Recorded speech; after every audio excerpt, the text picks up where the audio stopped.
మరి యొక్క చిలకల పొలాలు ఎక్కడ తల్లి? అవునమ్మా. నీ దగ్గర సెలవు తీసుకుని అదిగో అదే చిన్న చిన్న కాబట్టి వెళ్ళాను. వెళ్ళావు కదా? కుడిపై తోలాను,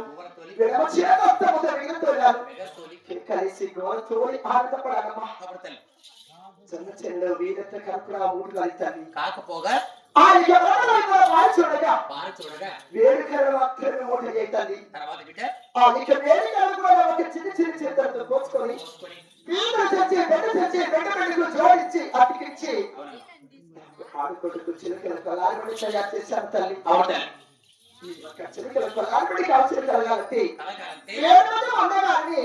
ముక్కోటి దేవతలు కూడా ఈ ఒక్క చిలకలకు అలాంటి కావాల్సిన సాధించారు తల్లి. ఈ ఒక్క చిలకలకు అలాంటి నేను నా తోడు చెలికెత్తులు కూడా సంతోషమమ్మా. ఇందులోకి పని చేసినందుకు కాదు చాలా సంతోషంగా ఆనందంగా ఉండేది. ఇందులోకి ఏదో రావడం కోరుకుంటున్నారు ఇస్తారు కానీ కోరికలే కాకుండా వరాలు కూడా ఇస్తావా తల్లి? మరి శుభ సందర్భంలో ఏ వరం నేను ఇస్తాను. ఎలాంటి కోపం కూడా లేదా? ఎటువంటి కోపం లేదు తల్లి. ఎలాంటి సందేహం కూడా ఎటువంటి సందేశం లేదమ్మా. వచ్చిన తల్లి అలాగే వచ్చాను.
ఏమిటి వార్త?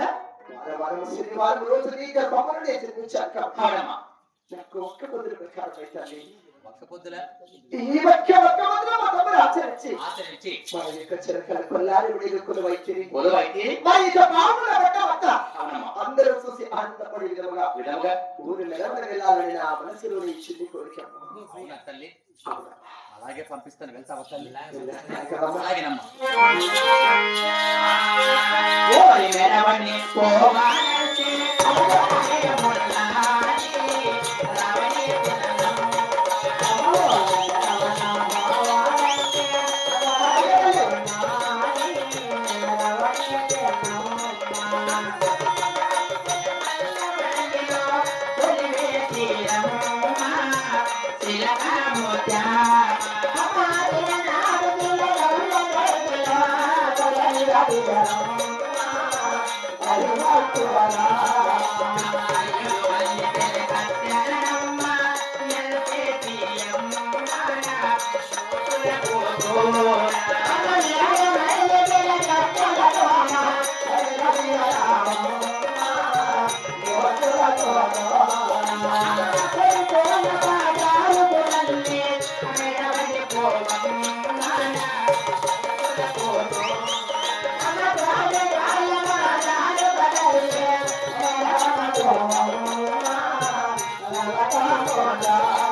అమ్మగారు సీనమో అడవి రావడి చిన్నమ్మ ఊరు నేను వస్తున్నట్టే. అవును కదమ్మా.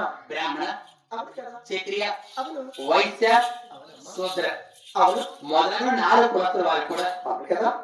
ఊరు వెళ్ళొస్తుంటే నలుగురు చూసి ఆనందపడే విధంగా అవును కదా. మన పావు 16 వేలు కూడా తిరిగి అవును తల్లి. కాబు అని విధంగా కొలువైతే రావాలి. అలాగేనమ్మా. అలాగే వెళ్తావు కదా? వెళ్ళేస్తాను తల్లి. అలాగేనమ్మా.